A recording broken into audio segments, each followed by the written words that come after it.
Ma'am सबसे पहले तो आप आसान शब्दों में अगर ये बता पाएं कि ब्रेस्ट कैंसर होता क्या है? देखिए ऐसा है, जो ब्रेस्ट कैंसर या स्तन का कैंसर है महिलाओं में,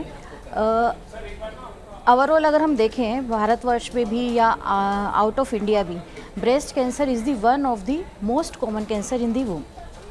जो शुरुआती होता है ब्रेस्ट कैंसर किस तरह से होता है? ब्रेस्ट कैंसर देखिए कई कारणों से होता है।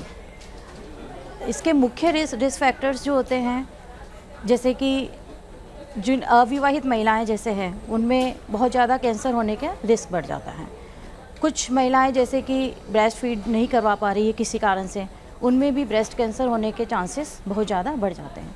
कुछ बॉडी में हार्मोनल फैक्टर्स होते हैं या जेनेटिक फैक्टर्स होते हैं जिनके कारण ब्रेस्ट होने की संभावनाएं बढ़ जाती है। कुछ फैमिलियल फैक्टर्स होते हैं, जैसे कि जिन महिलाओं के जैसे कि मदर में ब्रेस्ट कैंसर हुआ है या सिस्टर में ब्रेस्ट कैंसर हुआ है, तो उनमें ब्रेस्ट कैंसर होने की संभावनाएं बहुत ज़्यादा बढ़ जाती हैं। कुछ हेरिडिटरी फैक्टर्स होते हैं, जैसे कि कुछ जेनेटिक चेंजेज जो वो ऑलरेडी हो चुके हैं, वो एक पीढ़ी से दूसरी पीढ़ी में जैसे ट्रांसफ़र होते हैं, उनके कारण भी ब्रेस्ट कैंसर होने की संभावनाएं काफ़ी हद तक बढ़ जाती है।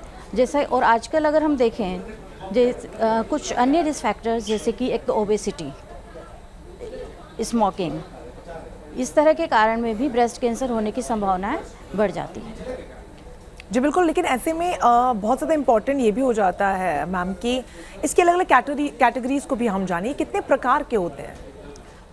ब्रेस्ट कैंसर्स के टाइप्स, देखिए ब्रेस्ट कैंसर मेनली होता है हमारा कार्सिनोमा, जैसे कि इन्वेजिव डक्टल कार्सिनोमा मुख्य रूप से होता है। उसमें कुछ सार्कोमास टाइप के हो सकते हैं, कुछ पैपिलरी टाइप के होते हैं, जो देखिए हिस्टोलॉजिकली हम उनको अलग अलग तरीके से डिवाइड करते हैं, बट मुख्य रूप से डक्टल कार्सिनोमास होते हैं, जो ब्रेस्ट कैंसर्स के अंदर जो डक्ट्स होती है वो जो वहाँ से अराइज होता है बेसिकली ब्रेस्ट कैंसर।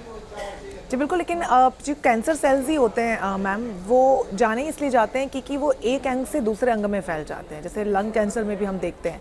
क्या ब्रेस्ट कैंसर अगर किसी को हुआ है तो संभावना है कि वो दूसरे अंगों को भी क्षतिग्रस्त कर सकता है, वहाँ भी अपने पैर पसार सकते हैं? जी हाँ, बिल्कुल।